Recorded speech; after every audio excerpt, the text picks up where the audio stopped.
अच्छे लोगों की मृत्यु जल्दी क्यों हो जाती है? अच्छे लोगों के साथ बुरा क्यों होता है? अच्छे लोग अपने पाप का फल जल्दी ही कर लेता है।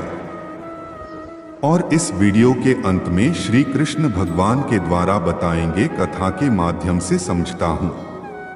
इस पवित्र कथा को छोड़कर थाने का गलती ना करें, पूरा वीडियो अवश्य सुनें। मित्रों, यह एक सवाल है, अच्छे लोगों की मृत्यु जल्दी क्यों हो जाती है? अक्सर यह देखा जाता है कि अच्छे से और धर्म से चलने वाले लोगों की मृत्यु अक्सर जल्दी ही हो जाती है। शास्त्रों में तो बताया गया है कि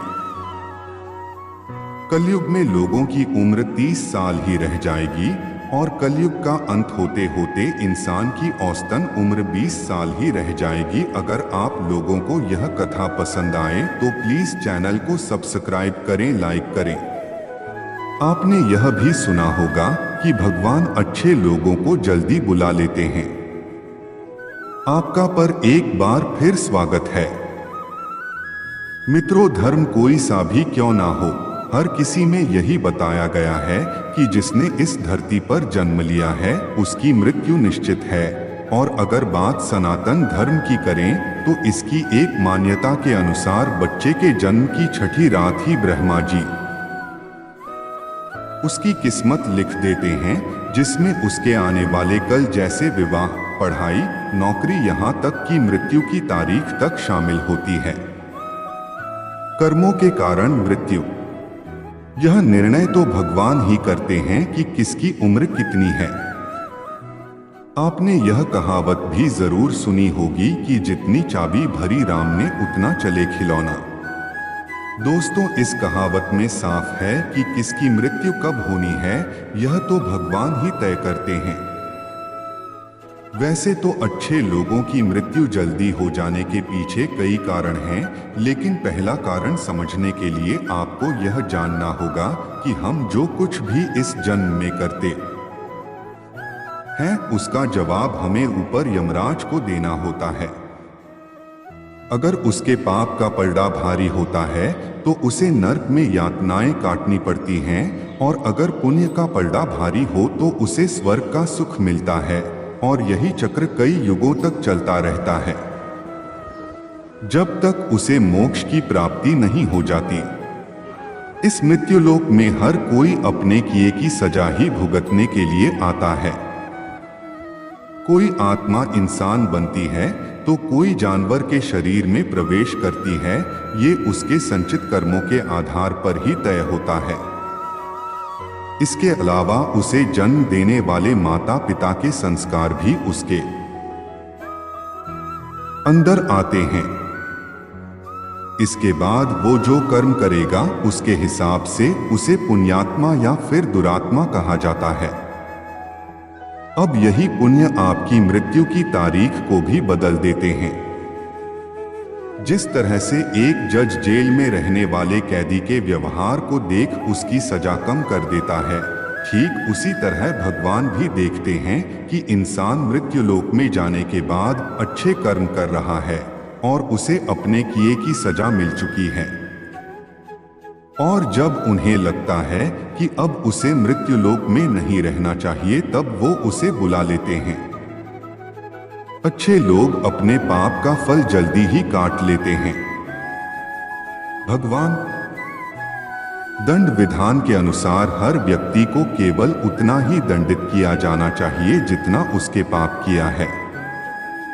अब क्योंकि अच्छे लोगों के पाप कर्म बुरे लोगों के पाप कर्मों की तुलना में अधिक होते हैं, इसलिए अच्छे लोग अपने पापों का फल जल्दी ही भुगत लेते हैं।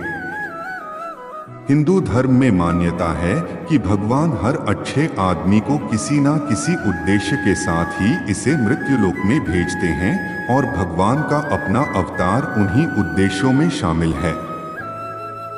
इसीलिए जब वो उद्देश्य जल्दी पूरे हो जाते हैं तब भगवान उन्हें वापस बुला लेते हैं। अर्थात अच्छे लोगों की मृत्यु उनके अच्छे कर्मों पर ही निर्भर करती है। इसके अलावा आपको ये भी बता दूं कि जो लोग ये कहते हैं कि मरने के बाद इंसान खाली हाथ जाता है, उन्हें यह जान लेना चाहिए कि 3 चीजें ऐसी हैं जो मरने के बाद भी उसके साथ जाती हैं। एक है संचित कर्म, दूसरा है स्मृति और तीसरी है जागृति। इसीलिए आप अब किसी से ये मत कहना कि आप खाली हाथ आए थे और खाली हाथ जाएंगे। क्या आपने कभी एकांत में यह सोचा है कि आपको यह मानव जीवन क्यों मिला है? तो दोस्तों, महाभारत में युधिष्ठिर महाराज के एक प्रश्न के उत्तर में भीष्म पितामह ने कहा था कि मनुष्य से बढ़कर कोई भी जीव नहीं है। आपको यह जानकर आश्चर्य होगा कि 84 लाख योनियों के बाद हमें मनुष्य जीवन मिलता है और संसार के सभी प्राणियों में मनुष्य ही सबसे श्रेष्ठ है। मनुष्य जीवन का उद्देश्य, इसकी वजह है मनुष्य में सत्य एवं असत्य का विवेक कराने वाली हमारी बुद्धि का होना। लेकिन इस धरती पर हम दुनियादारी के चक्र में कुछ इस तरह फंस जाते हैं कि हमारी बुद्धि सीमित दायरे में ही सिमटकर रह जाती है। हम सांसारिक सुखों को ही सब कुछ मानकर उसमें लिप्त रहने में ही अपना सौभाग्य और अपने जीवन की सफलता समझते हैं। यही गलती हम कर जाते हैं, क्योंकि इसके बावजूद कोई भी व्यक्ति यह दावा नहीं करता कि वह पूरी तरह से सुखी है। सच्चाई यह है कि हमें सामान्य मानव जीवन के उद्देश्य की पूर्ति के लिए निरंतर प्रयास करते रहना चाहिए। यह सच है कि अपने और अपने परिवार का भरण पोषण की जिम्मेदारी हमारी है और हमें इसे हर हाल में निभाना चाहिए। लेकिन क्या आपको यह मालूम है कि आप कहां से आए हैं और आपको कितने दिनों तक या कितने सालों तक इस जगत में रहना है और आपकी मंजिल क्या है? तो इन प्रश्नों, सौभाग्य और अपने जीवन की सफलता समझते हैं। यही गलती हम कर जाते हैं, क्योंकि इसके बावजूद कोई भी व्यक्ति यह दावा नहीं करता कि वह पूरी तरह से सुखी है। सच्चाई यह है कि हमें सामान्य मानव जीवन के उद्देश्य की पूर्ति के लिए निरंतर प्रयास करते रहना चाहिए। यह सच है कि अपने और अपने परिवार का भरण पोषण की जिम्मेदारी हमारी है और हमें इसे हर हाल में निभाना चाहिए। लेकिन क्या आपको यह मालूम है कि आप कहां से आए हैं और आपको कितने दिनों तक या कितने सालों तक इस जगत में रहना है और आपकी मंजिल क्या है? तो इन प्रश्नों उत्तर में ज्यादातर लोग यही कहते हैं कि पता नहीं ऐसे लोग बड़े ही अजीब होते हैं। वो यात्रा तो कर रहे होते हैं, पर यात्रा के संबंध में उन्हें कुछ जानकारी नहीं होती। परमधाम तक पहुंचना है मनुष्य के जीवन का लक्ष्य। उन्होंने मानव जीवन पाया है, लेकिन उन्हें अपने जीवन का लक्ष्य मालूम नहीं होता। हमारे आपके जीवन का मतलब है एक उद्देश्य खोज लेना और अपने भीतर शांत रहना। कहा गया है कि मनुष्य आनंद लोक का वासी है और आनंद के परमधाम तक पहुंचना ही उसके जीवन का एकमात्र लक्ष्य भी है।